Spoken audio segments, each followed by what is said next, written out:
Salut gang! Alright, vidéo partie numéro 2 d'un setup un peu complet de HSRP, Router on a Stick, Spanning Tree, hem, DHCP.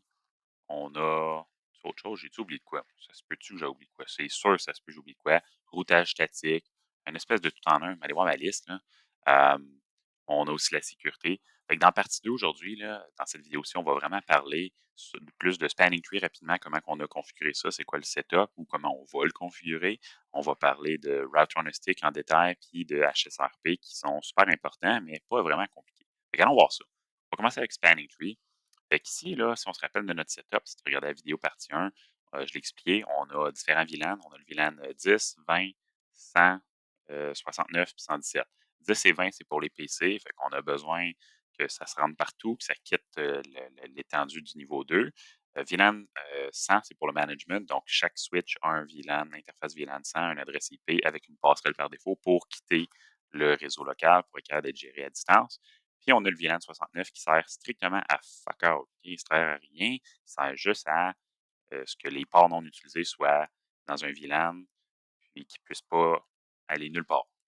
Okay? C'est un but un petit peu d'un VLAN bidon. C'est pour ça que je l'ai appelé VLAN 69 Black Hole, trou noir. Ça mène nulle part, ça va nulle part. Rien ne peut s'échapper de là. Donc, qu'est-ce qu'on a? On va aller voir le setup de Spanning Tree. C'est pas super compliqué, mais je te rappelle, Spanning Tree, c'est une arborescence, la façon dont l'algorithme et le protocole fonctionnent. Mais là, le problème, c'est que si on garde Spanning Tree tel quel par défaut et qu'on touche à rien, en ce moment, allons voir qu'est-ce qu'on a. En ce moment, on peut voir que toutes les interfaces sont actives parce qu'il y a eu des petites configurations, mais allons voir le détail. Show, Spanning Tree, Summary, disons. Hein, on va aller faire Show Spanning Tree, ou plutôt Show Spanning Tree, euh, VLAN 10, 20, OK, 10, 20 et 100. Allons voir ça. En ce moment, si je regarde, là, je suis sur la Switch 2. Si je regarde la Switch 2, VLAN 10, OK, on peut voir les informations de base. Ma priorité, 32 778. Pourquoi 32 778? 32 768, c'est la priorité par défaut, plus 10 à cause de la valeur du VLAN, donc 32 778. Fait que la priorité, c'est combiné de la valeur de priorité configurée ou celle par défaut, additionnée de la valeur du VLAN. Fait que si c'est le VLAN 1, ça serait 32 769. VLAN 10, ben, plus 10, ainsi de suite. On a le coût, on a les ports, les valeurs des hello timers. Mais là, ce que je veux voir, c'est qui est le bridge, qui est le root ID. Fait qu'on voit en ce moment root ID 32 778. Puis on peut voir que c'est pas pas nécessairement, c'est pas cette switch-là. OK? Pourquoi? Comment je le sais? Normalement, si c'est toi le pont racine, root bridge, tu vas voir, OK, this bridge is the root. Là, tu peux le voir que c'est pas ce commutateur-là. Et en plus, on peut voir qu'ici, j'ai deux ports désignés puis un port racine. Je te rappelle le setup. Spanning tree, c'est bien niaiseux, c'est pas super compliqué. Quand tu as un commutateur qui est quand le commutateur est le pont racine, ou le root bridge, tous ces ports sont désignés. Tous les autres commutateurs vont avoir un port qui est racine, ou un root port, qui mène directement vers le pont racine. Fait que dans ce cas-ci, je vois que c'est G01 sur le commutateur S2. C'est G01. Logiquement, là, moi, je me doute que S3, ça doit être lui le pont racine pour le VLAN 10. On va aller voir. Enable, show, spanning tree, VLAN 10. Que je vois ici, ben, je peux voir que pour le VLAN 10, OK, c'est définitivement lui, le pont racine. Pourquoi? Ben, je peux voir ici que ces deux ports sont désignés. C'est sûr que c'est lui. OK? On peut voir c'est quoi le bridge ID, la priorité, tout ça. Puis si tu le vois, regarde, this bridge is the root. OK? Regarde, si on compare avec la Switch 2, si tu regardes root ID, ça te dit son adresse. C'est quoi son adresse MAC? OK? Show, euh, interface VLAN 100, mettons. On peut aller voir l'interface VLAN. L'adresse MAC du commutateur est la même partout. OK? C'est ça l'adresse MAC du commutateur. Euh, 6C01. Puis 6C02, c'est l'adresse MAC de la racine. OK? Je peux aller voir show face G0/1. On va la voir ici. OK? Fait que tout ça pour dire, si, euh, si je regarde ici, je peux voir que c'est pas l'adresse du PC de la Switch 2. Je peux voir que c'est le port G01 qui mène à la racine. Si je regarde Show Spanning Tree VLAN 10 sur la Switch 3, ben, je le vois ici que ça dit que c'est cette Switch-là, le pont racine. Donc, en ce moment, la Switch 3 est pont racine pour le VLAN 10. Allons voir le VLAN 20. OK? Euh, on va aller voir le VLAN 100 après. 20, regarde bien. VLAN 20, je vois encore que c'est pas la Switch 2. Puis sur la Switch 3, qu'est-ce que je vois? Ah, this bridge is the root. Fait que là, en ce moment, Switch 3 est le pont racine pour le VLAN 10 et le VLAN 20. On va aller voir pour le VLAN 100 à faire. Spanning Tree VLAN 100. Spanning Tree VLAN 100. OK. Ben, Colin, c'est lui le pont racine pour le VLAN 100 aussi. Fait que là, en ce moment, la Switch 3 est le pont racine pour toutes les VLAN. Le problème, c'est qu'avec Spanning Tree, là, on a une boucle. On a un trio infernal. Là, on va avoir une belle boucle. On a un triangle des Bermudes. Il y a des interfaces qui vont être euh, alternatives ou bloquées. Le problème, c'est que vu que c'est la Switch 3 qui est le pont racine pour toutes les VLAN, si je vais sur la Switch 1, là, je vais voir qu'il y a des ports qui sont alternate ou désactivés. Show, Spanning Tree, VLAN 10. Comme ça. Boom! Le port F02 est bloqué pour le VLAN 10. VLAN 20. Boom! Port F02. VLAN 30, VLAN 100, port F02. Fait que là, en ce moment-là, si je me fie à toutes les VLAN, ils ont le setup pareil. La Switch 1, vu que normalement, ça devrait être elle, le pont racine. Si t'es pas sûr, là, puis va voir les vidéos que j'ai faites sur Spanning Trees, la Switch 1 devrait être le pont racine. Mais là, en ce moment, c'est la Switch 3 parce que c'est elle qui a la priorité ou l'adresse MAC la plus basse. C'est l'adresse MAC qui est la plus basse. OK, je te le confirme. Puis, la Switch 1, elle, vu que c'est pas elle le pont racine, ben, elle a fini dans l'élection totale là, que c'est elle qui avait l'interface ou la valeur la plus basse quand il y a eu un tiebreaker entre Switch 1 et Switch 2. Fait que là, le port F02, il est alternate, il est block. Ça veut dire qu'à chaque fois que quelqu'un veut passer pour aller à l'Internet, il passe par le port en bas ici, puis il remonte en haut. Fait que tu vas me dire, ouais, ben c'est plus vite, le port gigabit est plus rapide. Ouais, mais il doit passer au travers d'un port gigabit pour ensuite repasser au travers d'un port fast Ethernet. Fait que là, on dépend de la Switch 3 énormément pour tout le trafic. C'est pas une bonne idée. Puis en plus, on a un port qui n'est pas utilisé jamais, qui est bloqué. Fait que ce qu'on devrait faire avec Spanning Tree, c'est équilibrer la charge. Prends Spanning Tree pas comme étant un fardeau ou un problème, prends-le comme étant bénéfique, ça peut t'aider. Fait que moi, ce que je recommanderais, normalement, là, on a juste une switch de couche cœur de réseau distribution. On a vraiment une switch qui est en haut tout seul. Ben, on pourrait dire Switch 2, c'est la switch principale pour le VLAN 10, l'autre pour le VLAN 20, puis la Switch 1, ça pourrait être la switch principale pour le management. On pourrait équilibrer. Ou on pourrait tout mettre Switch 1. Si on met tout Switch 1, c'est que le problème, il va y avoir une interface qui va être bloquée, puis ça va être la même pour toutes les VLAN. Fait que le but ou la logique, ça serait d'équilibrer. Normalement, dans un setup d'entreprise normal, j'aurais deux switches en haut ici. J'aurais Switch 1, Switch 2, branché à routeur 1 et 2, disons, ou j'aurais des switches multicouches. Mais là, j'ai juste une switch. Fait on va équilibrer pour s'assurer qu'il n'y a pas un VLAN qui est bloqué ou il n'y a pas un port qui bloque et qui n'est pas utilisé. On ne veut pas faire ça. Qu'est-ce que je vais faire? Je vais aller sur la Switch 2, config, Spanning Tree et VLAN 10, vu que c'est elle qui est branchée au VLAN 10, je vais la mettre prioritaire pour le VLAN 10. Okay? Ça va être ma logique. VLAN 20, ça va être la Switch 3. Le management, ça va être la Switch 1 parce que tout le management va passer par l'extérieur. Logiquement. Okay? C'est pas vraiment la meilleure idée. Normalement, ça serait la Switch 1 qui serait le root bridge, mais juste pour qu'il n'y ait rien de bloqué et que toutes les interfaces soient utilisées par un ou l'autre des VLAN, ben là, ça va faire en sorte que ça ne sera pas toujours le même port qui va être alternate ou block, comme on a vu là. Puis ça va faire en sorte que les VLAN vont passer par différents ports, donc c'est un peu un équilibrage de charge. Voilà comme ça. Expanding Tree VLAN 10, Priority. Là, mettons, tu ne connais pas la priority, c'est quoi? Là? Je ne la connais pas par cœur, moi non plus. Si tu écris n'importe quel chiffre, là, disons 1, 2, 3, 4, tu vas voir, ça va te dire mauvaise priorité, puis ça va te donner c'est quoi les valeurs de priorité que tu peux mettre. Ne fais pas la commande Spanning Tree, VLAN 10, Root Primary, Root Secondary, ce n'est pas une bonne idée, ce n'est pas une bonne stratégie. Tu devrais prendre des valeurs manuelles, comme ça tu sais c'est quoi qui est attendu, tu sais c'est quoi qui est configuré, puis il n'y aura pas de surprise. Fais ça comme ça tout le temps. OK? Euh, donc, la valeur par défaut, c'est 32 768. Je vais juste mettre une valeur plus basse pour le VLAN 10 sur la Switch 2. Fait que je vais faire Spanning Tree VLAN 10 priorité, 28 672. Là, maintenant, ça va être la switch 2 qui va être principale pour le VLAN 10. Sur la switch 3, je vais faire la même affaire. Config, spanning tree, VLAN 20. Là, je vais mettre la même priorité, comme ça, elle va être un peu plus basse que les autres switches pour le VLAN 20. Faudrait que je mette priorité, hein? Et pour la switch 1, je vais la mettre principale, fait que mettre une valeur un petit peu plus basse que pour le VLAN 100. Spanning tree, VLAN 100, priorité, paste, boom. Je vais avancer le temps. On va aller voir qu'est-ce qu'on a comme priorité maintenant, puis c'est quoi les résultats. Si je fais AND, là, je fais Show Spanning Tree VLAN 100.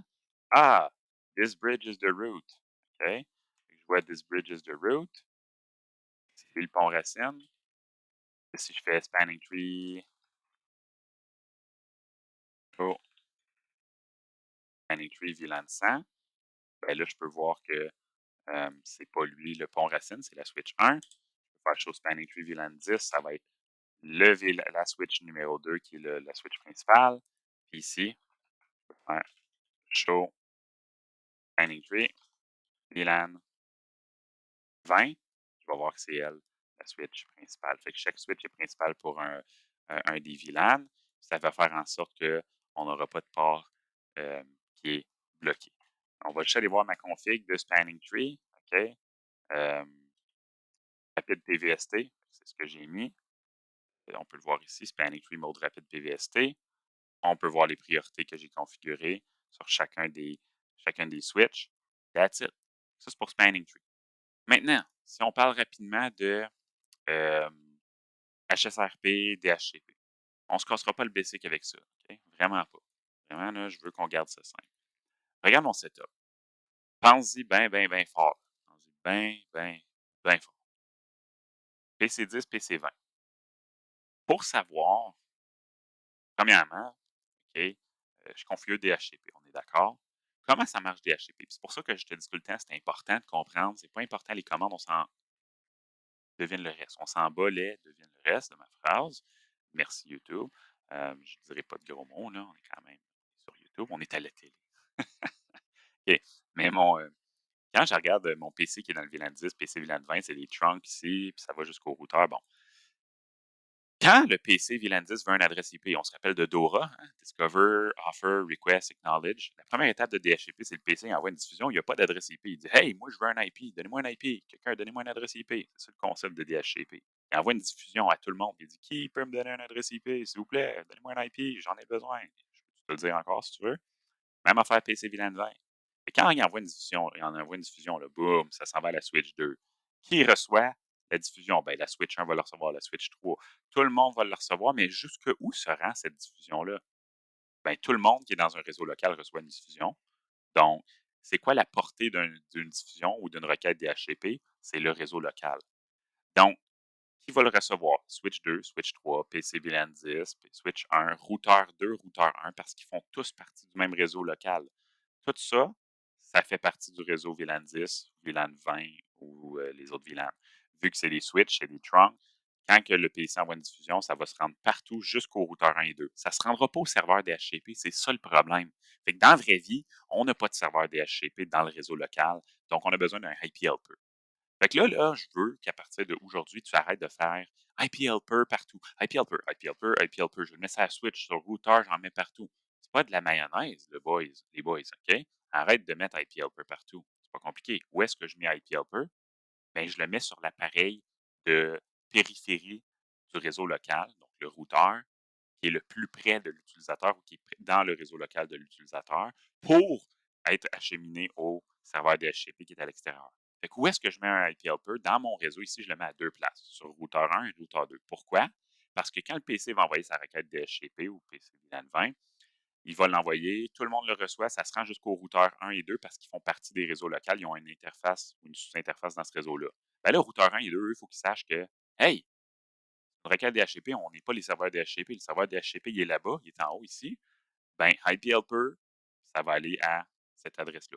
Fait que où est-ce que je configure les IP Helper? Sur chaque sous-interface, si on parle de router on a stick, ou sur chaque interface VLAN, ou sur chaque interface de l'appareil qui fait le routage du réseau local du PC qui a besoin d'une adresse DHCP. Fait que PC VLAN 10 a besoin d'une adresse IP DHCP, PC VLAN 20, fait que les PC dans le VLAN 10 et 20 en ont besoin. Qui fait le routage pour le VLAN 10 et 20? C'est routeurs 1 et 2 qui sont dans ces réseaux-là. Ils ont une sous-interface. Donc, je fais un IP helper sur l'interface euh, G000.10, puis 20 pour le routeur 1 et 2. That's it. C'est juste là, nulle part ailleurs. Pas sur le routeur ESP, pas sur les switches, juste sur les routeurs, parce que c'est eux qui font le routage pour ces VLAN-là. C'est eux qui sont la passerelle par défaut. Fait que logiquement, en d'autres mots, qui a besoin de configurer IP Helper? La passerelle par défaut du PC qui veut un IP DHCP. That's it. That's it, that's all. Casse-toi pas plus la tête. Enregistre ça. Tu te le tatoues sur ton bras. Je ne veux plus jamais devoir mettre 18 IP Helper partout.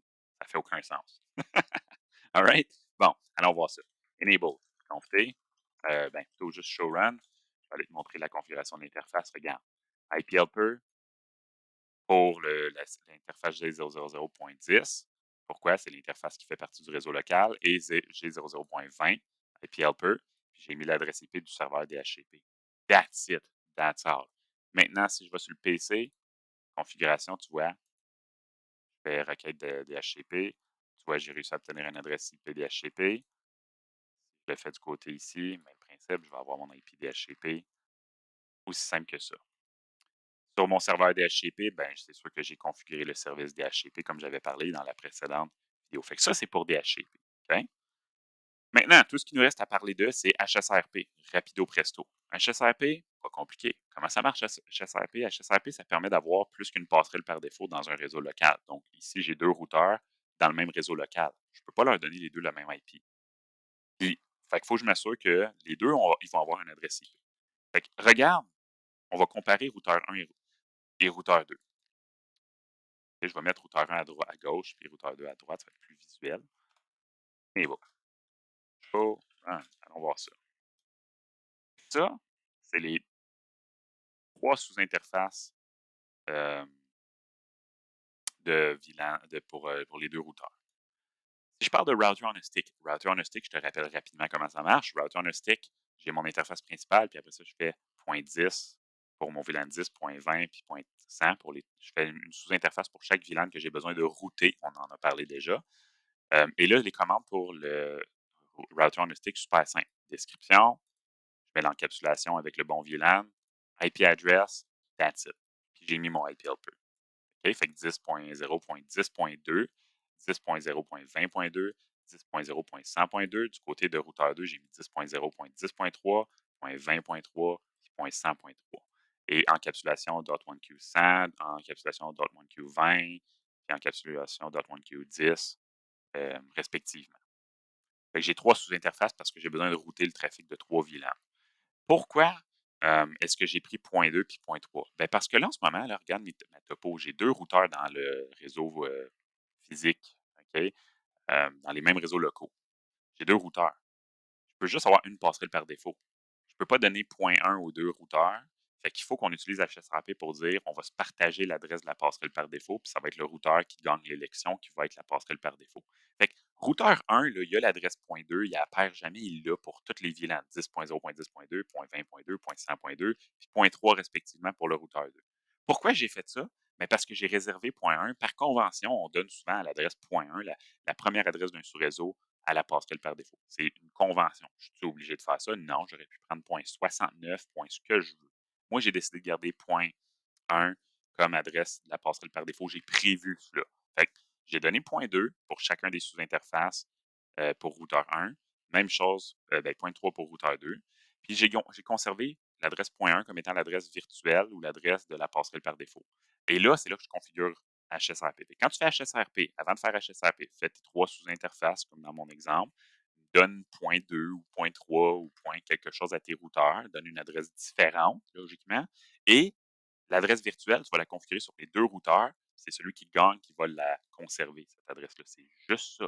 Fait que tu ne mets pas point 1 sur routeur 1, point 2 sur routeur 2, puis point 1 pour standby, pour HSRP. Non. Donne une adresse spécifique à routeur 1, une adresse spécifique à routeur 2, puis conserve une adresse qui est pour la passerelle par défaut que tu vas configurer avec HSRP. Fait que j'ai donné point 2 ici, point 3 ici. J'ai conservé point 1 pour le HSRP pour la passerelle, pour l'adresse virtuelle. Fait que si tu regardes HSAP, Standby version 2, super important, je l'ai mis dans toutes les sous-interfaces. Et standby 1, et là, je mets l'adresse IP. Donc, 10.0.10.1 pour le VLAN 10, 10.0.21, 10.0.101. Je fais la même affaire dans le routeur 2 parce que les deux routeurs, je dois dire, hey, l'adresse virtuelle, c'est .1. Peu importe que ce soit moi qui gagne ou pas, c'est .1. Standby 1, 10.0.10.1, 10.0.21, 10.0.101 sur les deux routeurs. Puis là, tout ce qui me reste à faire, c'est configurer la priorité puis la préemption. Priorité, j'ai mis 150, fait qu'une priorité plus élevée, donc je gagne l'élection, c'est le plus élevé qui gagne. Pour le VLAN 10 sur le routeur 1, j'ai mis une priorité de 150 sur routeur 2 pour le VLAN 20 et 150, j'ai mis 150 pour le VLAN 100 sur le routeur 1. Fait que routeur 1, en d'autres mots, si je traduis, est prioritaire pour le VLAN 10 et 100 et routeur 2 est prioritaire pour le VLAN 20 et secondaire pour le VLAN 10 et 100. Et j'ai mis preamp partout. Pourquoi? Je te rappelle, preamp, qu'est-ce que ça fait? C'est que si routeur 1 ou routeur 2, dans le cas où l'un ou l'autre est principal, tombe en panne, l'autre routeur prend le relais et dès que le routeur revient en état de fonction, il va récupérer le rôle de routeur principal. C'est-tu la meilleure solution? Ça dépend de l'entreprise, ça dépend de tes besoins. L'avantage de la préemption, je te le rappelle, si tu mets preamp, l'avantage, c'est que si jamais on tombe en panne puis qu'on récupère de la panne, tu vas récupérer le rôle de routeur principal et ton réseau va avoir le comportement initial désiré. Le désavantage, c'est que tu as une micro-panne pendant une fraction de seconde parce que le routeur qui était en panne va créer une mini-panne pour récupérer le rôle de routeur principal. Une mini-panne de quelques secondes ou peut-être une minute, mais c'est quand même une panne. L'avantage de ne pas mettre la préemption, c'est quoi? Versus ce que je viens d'expliquer. Ben, l'avantage, c'est qu'il n'y a aucune panne si jamais le service revient sur le routeur qui devrait être principal. Mais le désavantage, c'est qu'il ne faut pas que tu oublies que ton rôle a peut-être changé puis que ton routeur 2 est peut-être rendu le routeur principal et c'est pas revenu à l'état initial. Fait que ça peut te créer des oublis puis des petits problèmes de compréhension puis de ce qui se passe dans ton réseau. Fait que l'un ou l'autre existe, tu choisis. Mais là, ça conclut qu'est-ce qu'on avait à faire pour Router on a Stick puis HSAP puis comment on configure ça ainsi que le DHCP. Je te montre une dernière petite chose. Logiquement, OK, si mon réseau, mon routeur 1 est principal pour l'ensemble des VLAN sauf le VLAN 20, ben quand je vais faire mon routage sur le routeur ISP, regarde les routes que j'ai faites. Enable, j'ai fait une route statique qui dit pour rejoindre le réseau 10, tu vas parler au routeur 1. Le réseau 20, 10.0.20, tu vas parler au routeur 2 parce que dans le fond, c'est lui qui est le routeur actif. Fait que je veux que le trafic pour le réseau 10, quand il va quitter, il va passer par le routeur 1 parce que c'est lui le HSRP qui a gagné. Ça va aller par en haut ici, ça va sortir. Puis quand ça revient, ça passe par le routeur 1 encore. L'aller et le retour se fait par le routeur 1 pour le VLAN 10 et 100. Par contre, pour le VLAN 20, je veux que ça passe par le routeur 2 parce que c'est lui le routeur actif. Fait que j'ai fait de l'équilibrage de charge un petit peu au niveau de la couche 2. Mais j'ai fait des routes secondaires flottantes pour si jamais il y a une panne HSRP. Show run, pipe, code, route. Et voilà, tu peux voir, j'ai deux routes pour chaque VLAN, pour chaque réseau. OK? Une qui pointe à routeur 1, une qui pointe à routeur 2 avec une métrique plus élevée. Deux routes pour le VLAN 20, deux routes pour le VLAN 100. La seule différence, c'est que VLAN 20, j'ai inversé qui était la route principale parce que c'est le routeur 2 qui est le routeur principal pour le VLAN 20. Tu peux regarder ça à plusieurs reprises si tu n'as pas compris. Je sais que c'était quand même rapide. That's it pour la partie 2, gang. J'espère que ça t'a donné un coup de main. Tu peux aller faire tes commandes Show Standby. Là. Bon, je peux vous montrer le Show Standby avant qu'on se quitte. Show Standby Brief. Tu peux voir ici les statuts. Fait que sur le routeur 1, il est principal pour le VLAN 10. C'est lui qui a l'adresse .1 et 100. Le standby, c'est 10.0.10.3, 10.0.103, donc le routeur 2.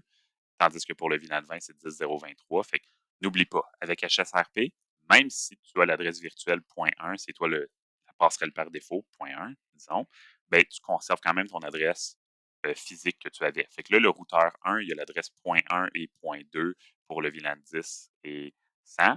Et routeur 2, il y a l'adresse .1 et .3 pour le VLAN 20, puis ben, .3 pour les autres VLAN. That's it, gang. On se retrouve dans une prochaine vidéo, partie 3. On va aller voir la sécurité, DHCP snooping puis IPRP inspection. J'espère que ça vous a donné un coup de main. Laisse un commentaire, un like. Ok, comme ça, je sais que si les vidéos, vous les aimez, puis je peux focuser sur des sujets plus précis. Merci. Salut.